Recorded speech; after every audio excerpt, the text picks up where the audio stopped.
Welcome to Tuesday, September 27th, episode 11 of Running Through My Mind. Hey, what is running through my mind this morning on the way to work? I've been thinking about selling to people. In the last episode, I talked about a new book that was in pre-sale launch mode from my friend Anthony Iannarino called The Only Sales Guide You'll Ever Need. So, sales and selling have been running through my mind. Selling online and selling in person are a little bit different from each other, right? I mean, you're trying to establish rapport through a computer screen and through your text and through videos and audio versus actually being able to stare a person in the face. But online offers some ability in selling to groups that selling in person may not.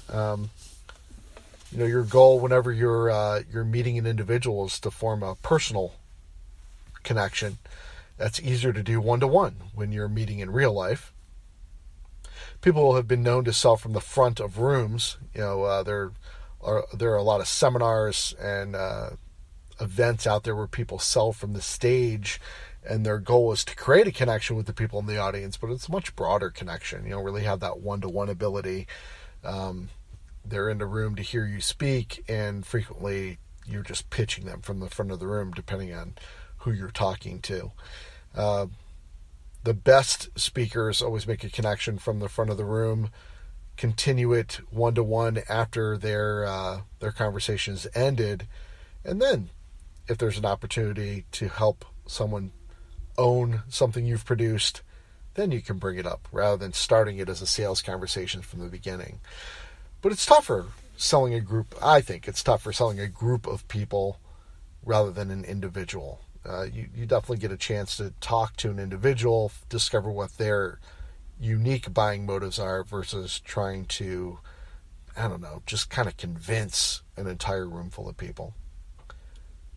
On the other hand, you can increase your odds by trying to sell to groups of people at a time. If you sell one-to-one only, it's a coin flip. If you sell groups of people, it might be 100 coins being flipped at once. It's important to go where people are prepared to buy. I think that's why malls kind of popped up all over the suburban landscape. If somebody was going to go to a store for one item, they may as well run into another store that's next to them that may have complementary things for sale, or they may be completely disparate items, but the proximity could not be beat. The same with farmers markets. So I think this theory dates back to pioneer times. You've got farmers. You could certainly drive out to a farm and buy something, but they would have farmers markets where all of them would gather in one place to sell their produce. Travel back in time to the Middle East, actually, even now, and you've got these bazaars where everybody gathers to hawk their wares.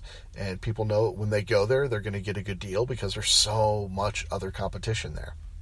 I think that can be translated into the new sharing economy or the U economy with the Ubers of the world and the Airbnbs and all those kind of connected products, eBay even, Etsy.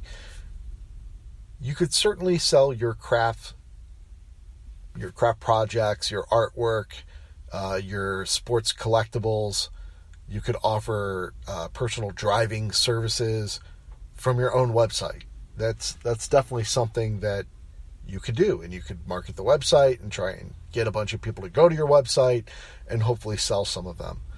Or you can put your products and services that are for sale where people are already gathering to buy things. That's the success of eBay. People are going to eBay to bid on things. And while they're there bidding on one thing that perhaps they knew they really wanted, 3 or 4 other items are going to pop up on the radar, and they're going to slide in bids on those just because they're there. And they were attracted by whatever promotional and marketing opportunities were waved in front of their face to say, well, if you bid on that, you might like this thing too. I think that's the same with Etsy. You might be on Etsy searching for a piece of jewelry for somebody as a gift, but then you might find a cool art print that you want.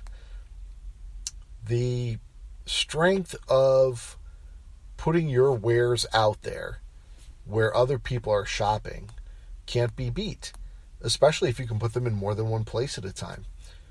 Think about people selling books.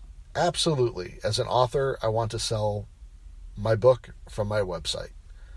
But I want to put my book in a bookstore, a physical bookstore. I want to put my book in an online bookstore. I want to make sure that there's an audio version of it, so it's for sale on Audible. I want to make sure there's a Kindle version. Maybe there's a video version that you can subscribe to online. If you have products and spin-offs of products, and you can put those for sale on sites where people are already buying similar items, I think you have a greater chance at selling to that audience.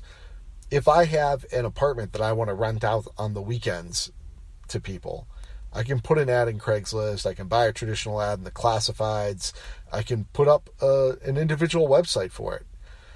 But it wasn't until Airbnb came along that all of a sudden this became an industry where people looking to get away for a weekend could go online and find a ton of choices in whatever city they wanted to visit, where they could rent from an individual, but it was on a website where all those individuals listed their places to stay. My friend Nick Loper has a book that just came out called Buy Buttons. His theory is all these websites out there that offer the collection of things that are for sale, like Airbnb, like Etsy, all of those sites that are out there are basically buy buttons for your product. So if you're selling a book, why wouldn't you want to put a buy button to buy your book on as many websites as possible? And I think it's kind of a cool concept that there's all these websites out there. People are already visiting them. People are already clicking buy buttons on those sites. Why wouldn't you want your buy button there? So his book is filled with a lot of case studies, a lot of interviews that he's conducted with these actual people who have made money offering their services out on these other websites where other people gather to buy things. And some of them have earned just nice part-time job, side money. Maybe it's beer and pizza money. And some people have created lucrative part-time jobs, and some people have created their own full-time careers selling their stuff from these buy buttons. For the next couple of days, Nick's book is going to be 99 cents on Kindle. If you want a physical copy of it, they're selling those. I think they're $14 or $15, but you can get the digital version today for 99 cents. I'm not sure how long those 99 cent days last. I'm sure it'll go up to, I don't know, between $9 and $13 by the time it goes back to its regular price. But it's 99 cents. I think it just went on sale yesterday. And it was already at the top of the entrepreneur and the business list. So it's getting great reviews. I've read it. I think it's awesome. I love the fact that it's real world interviews. He's spent his time interviewing the people featured in the book. So it's not like third party urban legends that people have told and retold. These are real people that he knows and met and told their story. Nick is actually the host of Side Hustle Nation, which is a podcast that interviews all these people with these side hustles. And he saw this common thread being strung through all their stories, and that is they went to these other websites where there are outlets that make it easy for people to sell there. He found that common thread. He collected them all and has woven this great book out of it. I think you'll be interested in it. I think you should absolutely check it out. I'm going to set up a special link, direct link for it, so I don't have to deliver a long Amazon link. You can just go to Amazon link and search for Buy Buttons by Nick Loper, Loper, or you can visit dontheideaguy.com/buy buttons, BUY, like you're buying something, buy buttons, and that'll just redirect you directly to the to the Amazon link. So I think you'll enjoy the book. That's all that's running through my mind today. I hope you pick it up, and let me know if you do. Let me know if you enjoy it. If you absolutely hate it, I'll buy it back from you for 99 cents. But I think it was a great book. I think you'll get a lot of value out of it. And who knows, maybe you'll get some sales out of it. Talk to you tomorrow.